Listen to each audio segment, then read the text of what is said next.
अस्सलाम वालेकुम। मैं उस्मान, आप देख रहे सच्ची खबरें।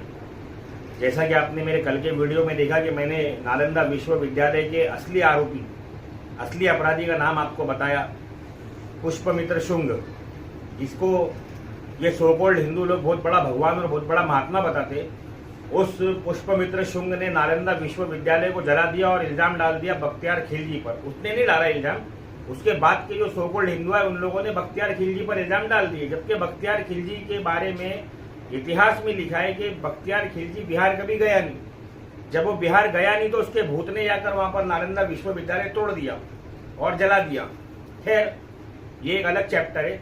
लेकिन इसके जो असल दोषी है, इस सच को झूठ में लुप्त करके और लोटपोट करके लोगों तक पहुंचाने में जो सहायता की है, ये मुसलमान उलमा ने की है। क्योंकि मुसलमान उलमा जो है ना, वो सुन्नी 24 शिया बरेलवी देवबंदी इससे बाहर नहीं निकल रहे। तो वो इतिहास की सच्चाई और इतिहास की हकीकत लोगों तक क्या पहुंचाएंगे? उनमें गैरत नहीं रही, मर गई गैरत उनकी, दयूस हो गए। उलमा समझेगे, जो देखेगा अगर मेरे वीडियो को तो समझेगा कि मैंने दयूस बोला। दयूस का मतलब अरबी में क्या होता है? हमारे आलिमों की वजह से आज हिंदुस्तान में मेरे हिंदुस्तानी भाइयों का, चाहे वो किसी भी मजहब का हो, बड़ा नुकसान हो रहा है। और बड़े से बड़ा नुकसान हो रहा है, सिर्फ बड़ा नहीं हो रहा है। ये नुकसान इतना बड़ा है जिसको रिकवर नहीं किया जा सकता। और इसकी वजह मुसलमान आलिम है। आज मुसलमान आलिम न्यूज में डिबेट के लिए आते और कुत्ते की तरह दुम हिलाते, और सामने कोई भी जाहिल बैठा हुआ होता है और कुछ भी सवाल पूछता है और वो उस पर जो है ना दुम हिलाकर चले जाते। बीच में खबरें फैली थी 5,000 रुपए में डिबेट करते हैं, एक डिबेट का 5,000 मिलता है, 10,000 मिलता है। ये इनकी औकात रह गई है मुसलमान उलमाओं की। क्योंकि मुसलमान उलमा दीन के आलिम बाद में है। पहले बरेली के आलिम है, पहले देवबंद के आलिम है, पहले शिया आलिम है, पहले अहले हदीस आलिम है। ये दीन के आलिम नहीं है, ये दीन इस्लाम के आलिम नहीं है। इसलिए इनका ये हाल है और इनकी वजह से सारी दुनिया में गुमराही फैली हुई है। जब शरीयत मोहम्मदी दुनिया में नाफिज की गई, जब शरीयत मोहम्मदी दुनिया में लागू हुई, इस्लाम तो दुनिया बनने से पहले से दुनिया के अंदर है। लेकिन जब शरीयत मोहम्मदी 1450 साल पहले दुनिया में आई, उस वक्त दुनिया का बड़ा बुरा हाल था। आप लोग सोचेंगे कि मैं न्यूज की बात करने वाला, मैं डेली की रूटीन बताने वाला, ये बात क्यों कर रहा हूँ? ये इसलिए कर रहा हूँ कि मैं आपको समझा सकूं कि आज दुनिया में क्या हो रहा है और आगे आपके साथ क्या होने वाला है, आप किस धोखे में हो। मेरे जितने व्यूअर्स हैं, जो मुझको पहले से देखते हैं या जो मेरे को आगे देखेंगे, उनको ये बात समझ में आनी चाहिए कि दरअसल उनके साथ होने क्या वाला है।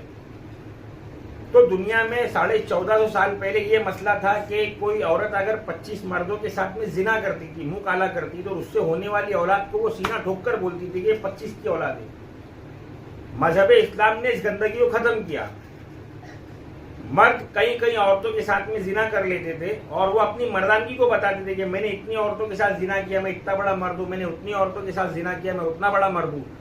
इन गंदगियों को बहुत बड़ा समझा जाता था, लेकिन थे तो गंदगी।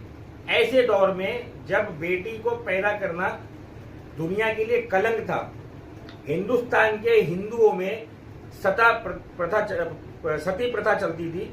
और हिंदुस्तान में बेटियों को, आज भी गांव में जाओगे ना तो पता चलेगा, शहरों में ऐसे गलीस लोग रहते, सोनोग्राफी से पता करते, अगर बेटी है तो एबॉर्शन कर देते। आज भी ये हाल है। उस वक्त इससे बहुत ज्यादा हाल था। ये बेटियों को जिंदा जला दिया जाता था। अरब में भी ये दस्तूर था। अरब कोई दूध से धुला हुआ नहीं था, क्योंकि अरब में इस्लाम नाफिज नहीं हुआ था। वहां पे ईसाइयत चलती थी और यहूदियत चलती थी। जैसे कि हिंदुस्तान के अंदर एक हिंदुस्तान का दीन चलता था, हिंदू या सनातन या शाश्वत नहीं चलता था। हिंदुस्तान में एक आदिवासी दीन चलता था जिसका कोई सरपैर नहीं था। इसलिए यहाँ पर जो है ना, यहूदियों को आकर हुकूमत करना बहुत आसान हुआ। अब यहाँ कौन से यहूदिया है? यहाँ पर वो यहूदिया है जो सामरी के साथ मिस्र से भगाए गए थे हजरत मूसा अलैहिस्सलाम के जमाने में। ये यहूदी वो थे जो इब्राहिम अलैहिस्सलाम की कौम से भागकर मूसा अलैहिस्सलाम के पास आए थे पनाह लेने के लिए।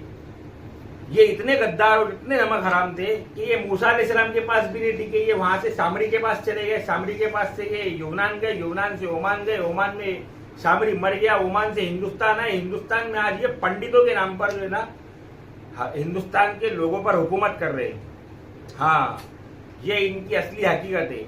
ये जितने बनिए वो क्षत्रिय और ये राजपूत और ये ठाकुर और ये ब्राह्मण है ना, ये सब इब्राहिम अलैहिस्सलाम की कौम है। इनको इसलिए ब्राह्मण कहा जाता है, दरअसल में इसका असली लफ्ज जो है ना वो है अब्राह्मण।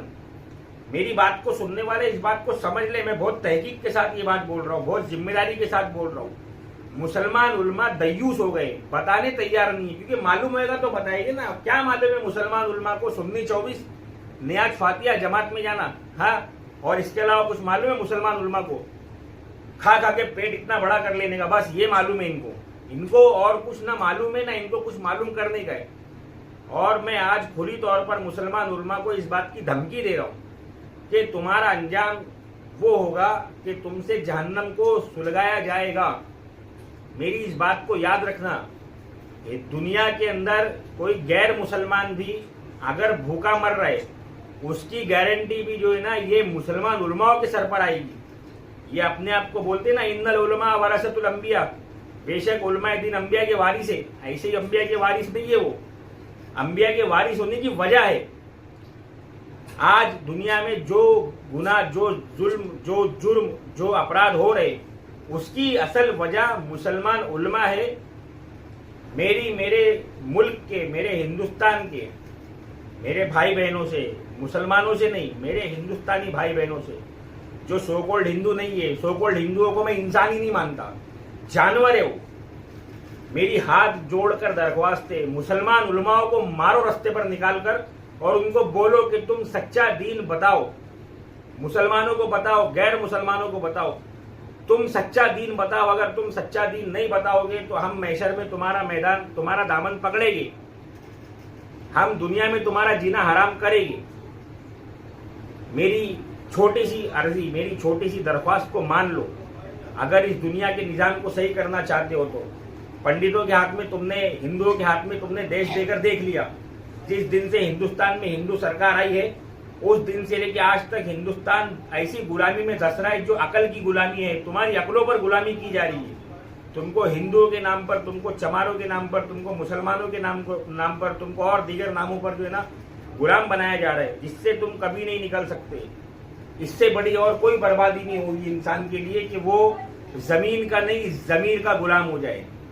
मेरी बात समझ में आए तो इसको आगे जरूर फैलाना और कमेंट करके बताना मैंने सही बोला या गलत बोला।